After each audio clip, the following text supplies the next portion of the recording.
I know God breathe on this. The new brand for upcoming creators, the Facebook for creators. A community of creatives. That's what collective is to me, is kind of giving creatives a voice. Yo, what's up, everybody? It is Kelsey Davis here, and I'm here with the Every Human podcast, where we believe every human is a creator. And I am so happy to be talking today to Greenwood Ave's finest, all right? He's the founder of Greenwood Avenue, 1921 Goldmill Company. Trey Thaxton is an incredible creator, business owner, entrepreneur, agency founder, builder of brands, and he's going to be gracing us with his presence on the Every Human podcast. So let's get into it.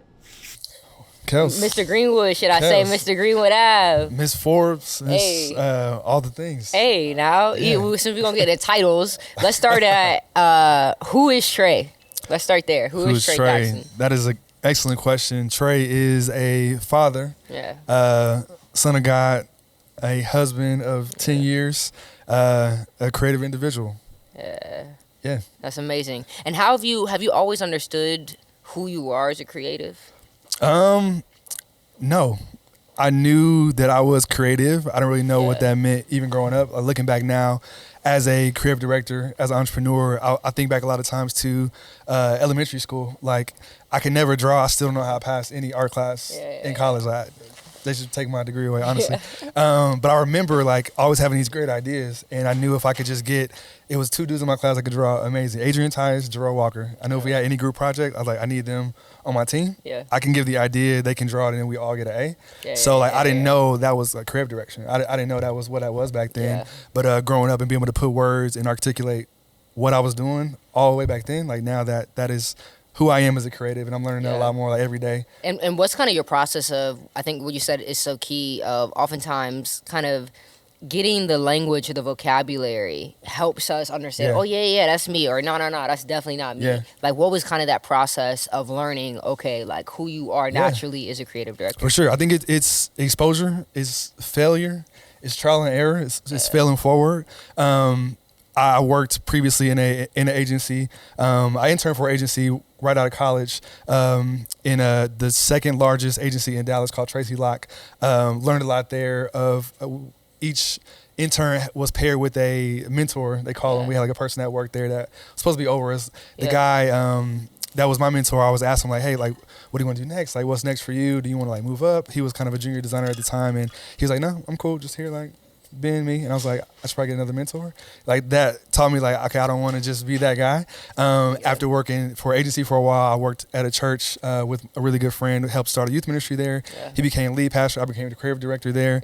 And there I learned how to edit and tell more stories. My background's in branding and design, but there I learned how to edit. And working in church, you learn a lot of things. Learn how to clean learn toilets, how to serve. write sermons, learn how to be a servant. But that's really where I learned a lot of different other skills of this whole thing's just about storytelling. It's not just a logo. I'm telling a story with this thing. Exactly. So I learned more about, again, how to articulate more. And then when I stepped down to start my own agency, it was now, am I just a brander? Am I just a designer? Or am I a leader? And that's another part of creativity. Now that I have a team of a few people under me or with me alongside me, not under, I'm learning how to articulate my ideas better so that they can lead. And I've been learning that leadership is not really just about having the best ideas. It's can I create the best environment where the most creative ideas can happen. Yep. So that's what I'm learning. And I'm gonna kind of get into understanding your journey even as a creative and a manager in a second, because I think even as we scale as a creative, that's where kind of that managerial experience comes in, and oh wow, I really just need to understand the operation side of it.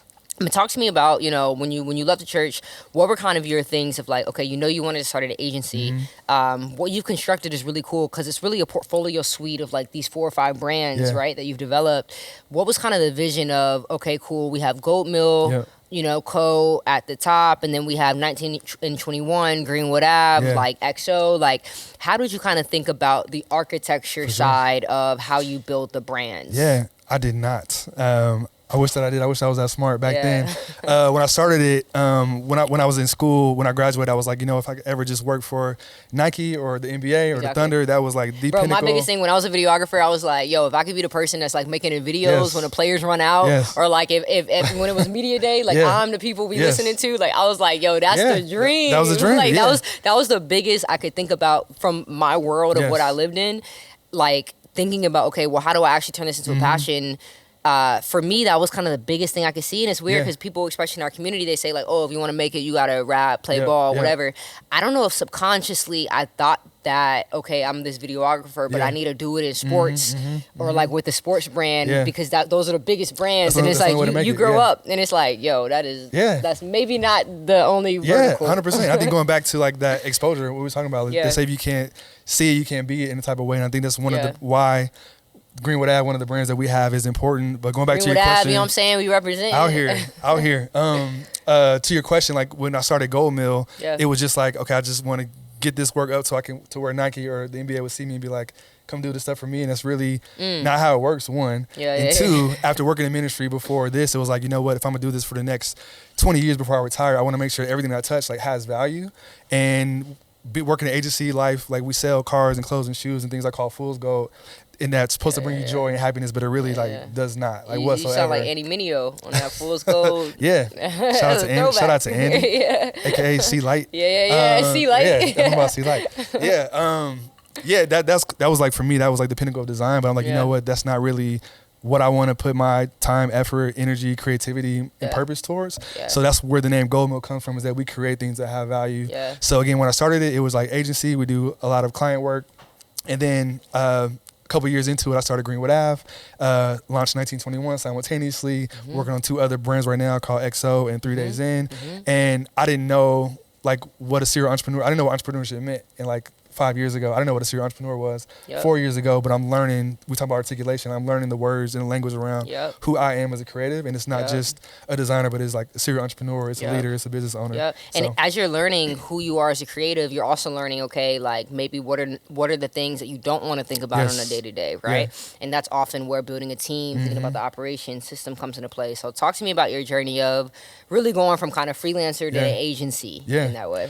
So freelancer, why I wanted to call it Goldmill instead of just like Trey, Thaxton Productions, which is what I called it when I was in college, like not having an LLC or anything, was that I knew this was one bigger than me, so I wanted to have a name that wasn't me.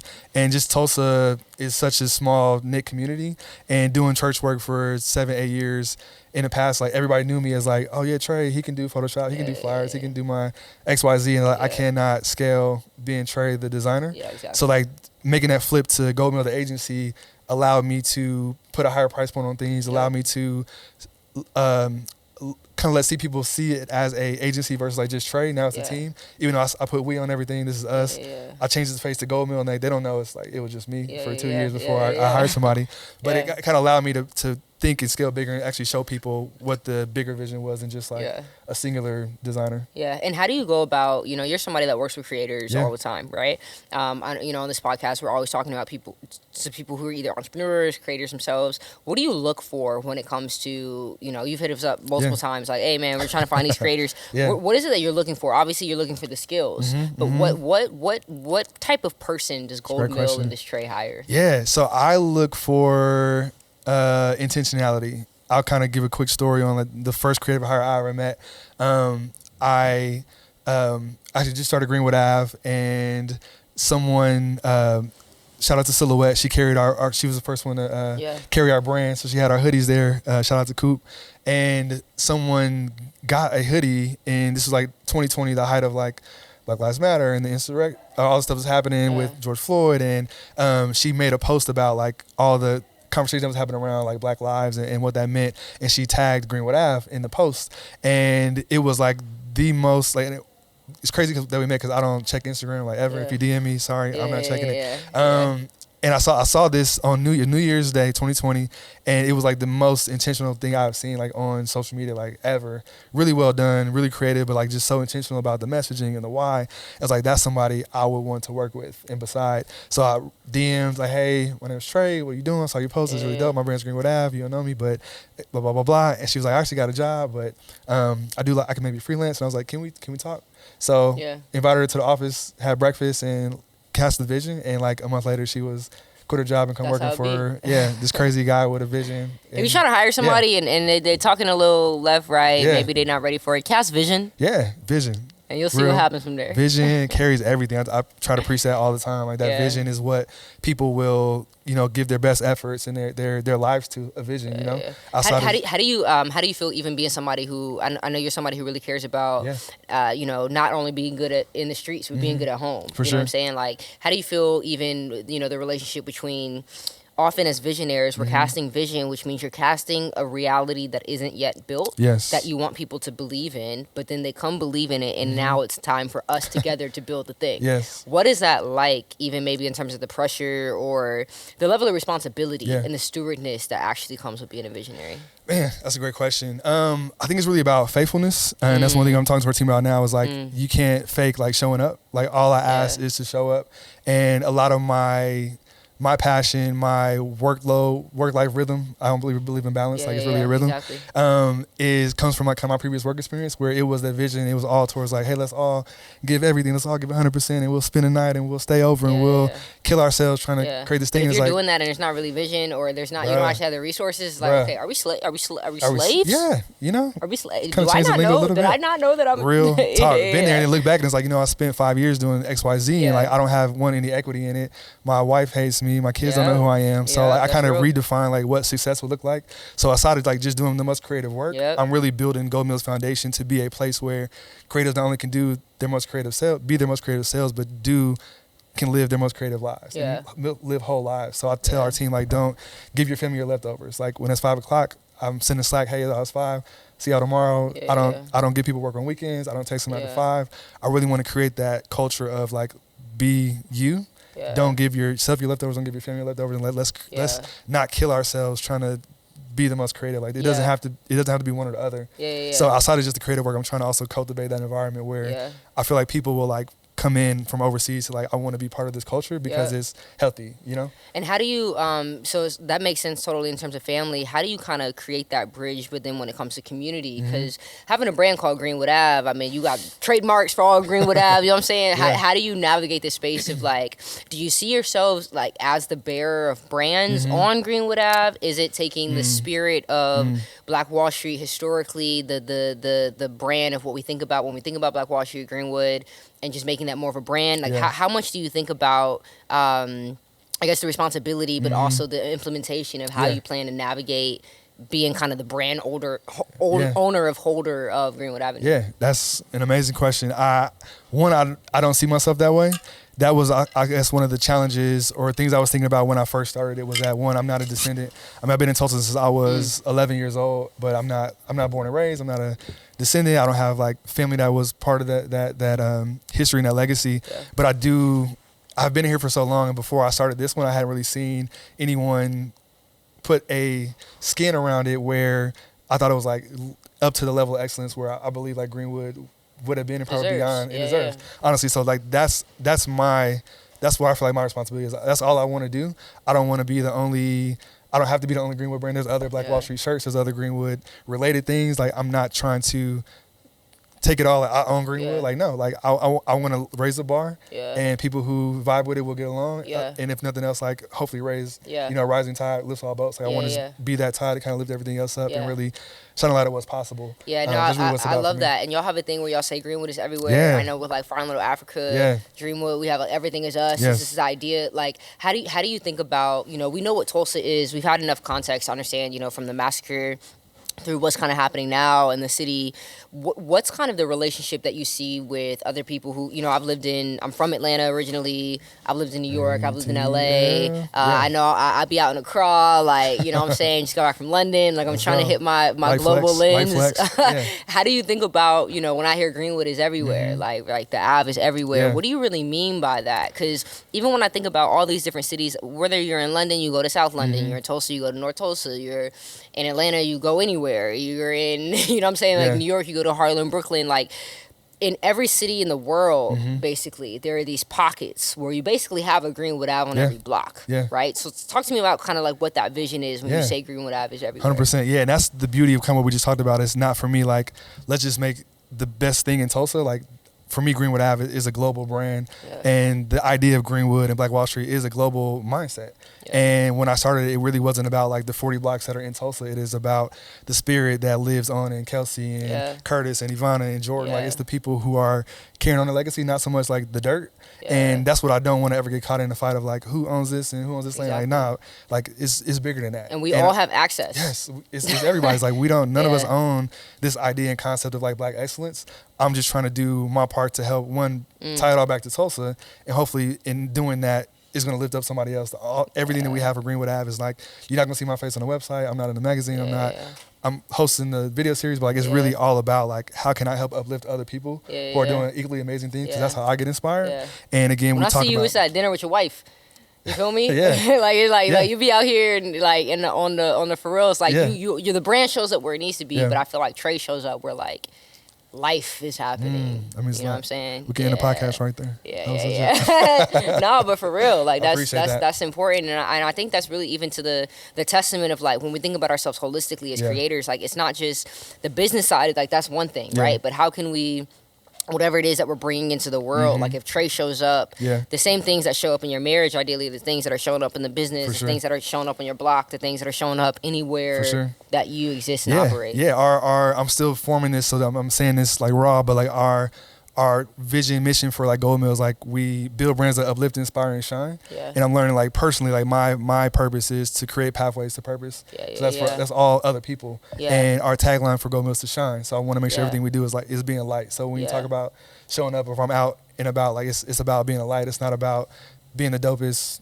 whatever, entrepreneur, being the most famous, the richest. Like, no, my calling, my burden is to be a light. That's all I got to do. Everything else, like, takes care of itself. So we're learning how to put arms and legs and make that move. But that's what makes it easy for me, is like, my only burden is to be a light. And if I'm shining, then everything else will take care of itself. Yeah. And you could live anywhere in the world. So like, why do you choose to stay in Tulsa since 11?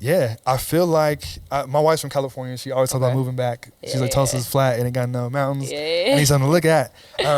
One, it's very expensive. But I really feel like I'm here on purpose. Like, I didn't know, coming here at 11, I didn't know about Black Wall Street until after I was like mid-20s. We came here for a ministry called Higher Dimensions way back in the day. That's my parents came to serve there.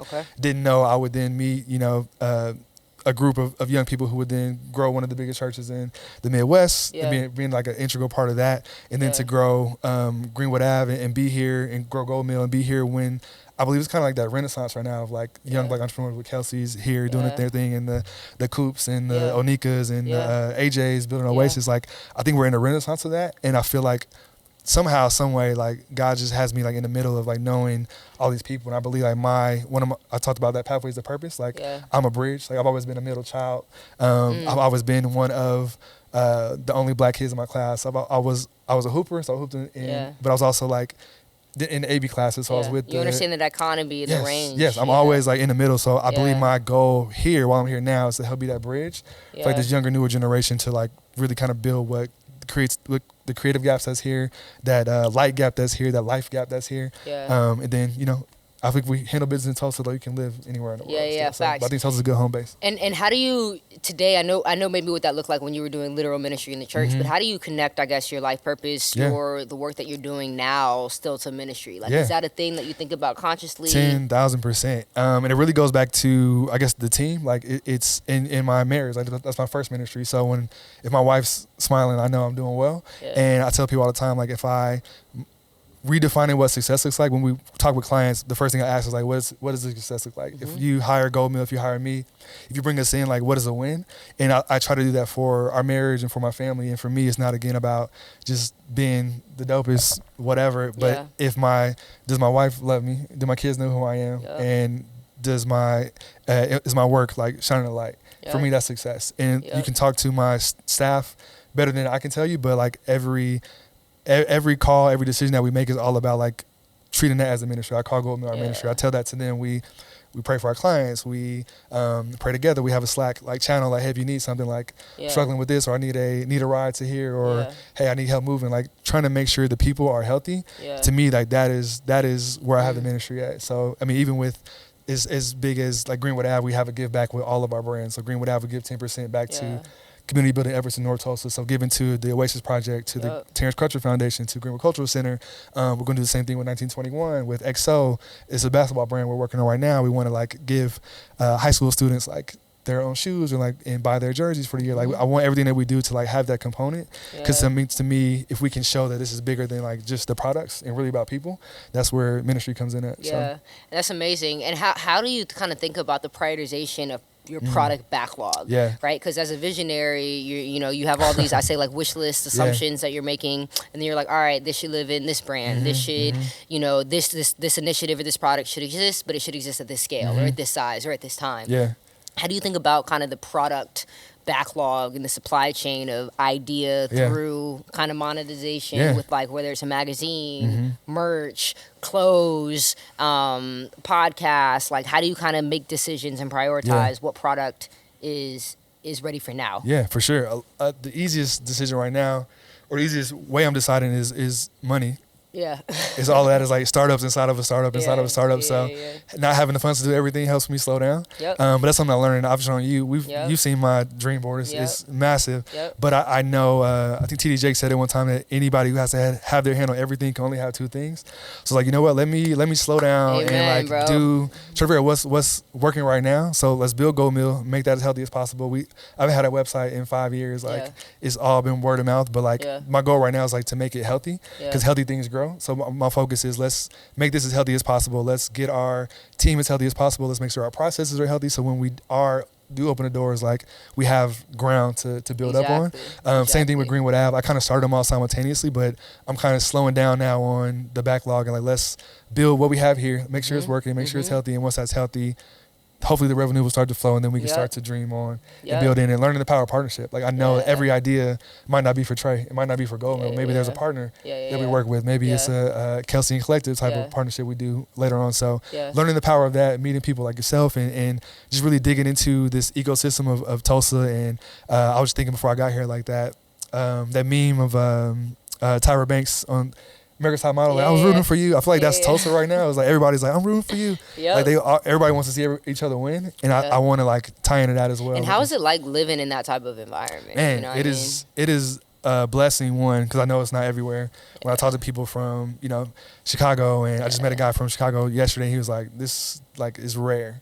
So one, make sure I count that as a blessing, and then two, it is an honor as well. So I want to make sure I honor that. And when people ask me, hey, how'd you do this? Can we meet for lunch? Like, not trying to be like, I'm Trey. We just go and I'm busy. Like, talk to my assistant. Like, I really try to like make time to make sure I'm doing that. It is tough because obviously have a family, have businesses, and really, really busy. But I think having those no's helps with the yeses. Like no's are important because yeses are expensive. So if I can say no to the right things, and that gives time to, now I have space for like, hey, once a month I can, I'll take somebody out to eat, because that's what I was trying to do when I got started. Like, hey, I'll buy you lunch. Can you buy you coffee? Can you tell me how you started? So I want to make sure I am not gatekeeping. I think Tulsa does a great job of like opening doors for other people. So, Awesome, man. I love hearing about your journey, man, and that's exactly who you are, right? It's like, how do you become that bridge? How do you become that kind of that platform or that space where it's like, if you mess with the vision of Greenwood or Black Wall Street at a high level, here's this whole universe, kind of this Disney world of a way to engage with it, 100%. Which I love. Awesome. So we're building. So if you had a message to give to every human, what would your kind of message or main philosophy that you want to get out be? Main philosophy. I said it earlier, but like one, being a light, like find purpose, because purpose will drive everything. Get a vision for your life and let that vision be what moves you. Like the scripture that says, like, without a vision, people run wild. Like, I hate seeing people, it disturbs me to see people that's just going through life. It's like, I don't know what I'm supposed to do, and I don't know what I'm doing. I just got these jobs that like, don't really feed me creatively or as a human. Like, I hate seeing that. And I try to write it down and make it plain. Got to. When we were trying to hire a babysitter when our daughter was just born, and I was like, you know what? If you tell me you want to own an ice cream shop one day, like, don't come watch my kids. Like, go work at Brahms. Like, learn the system. Like, and I think that even helps us connect with people. I try to ask people that all the time. Like, hey man, like, who are you? What are you really trying to do? Yeah. Because I think sometimes we're doing these short-term things because it's like, we just need this thing right now. But maybe this isn't actually scalable for a relationship. 100%. 100%. Yeah, 100%. And so that's my thing is what is trying to find purpose, whether it be through church, through community, like find that thing. And that's why I try to make sure I'm doing what I'm supposed to do, because I believe purpose preaches. When I see Kelsey on the cover of Forbes and doing your thing, like I see you in purpose, like that informs me that I need to find mine. Not I want to be Kelsey, like I want to be a better me. Exactly. So then when we're all in our right purposes, it causes people to then see, I want to be the best I can be. Exactly. Yeah. And that's what I'm trying to do. So find purpose quickly. Was it Miles Monroe said, like the two most important days in your life: the day you're born and the day you figure out why. Like figure out why. Yeah, man. I Kelsey, love you. Thank much you. Love. All right, we got Trey, Goldmill Company, Greenwood Avenue, 1921, XO, 3 days in, brand builder. We call him Walt Disney out here. All right. I appreciate it. Most definitely. Love you, sis. Cool. Love you too, bro. Peace. Good. Whew.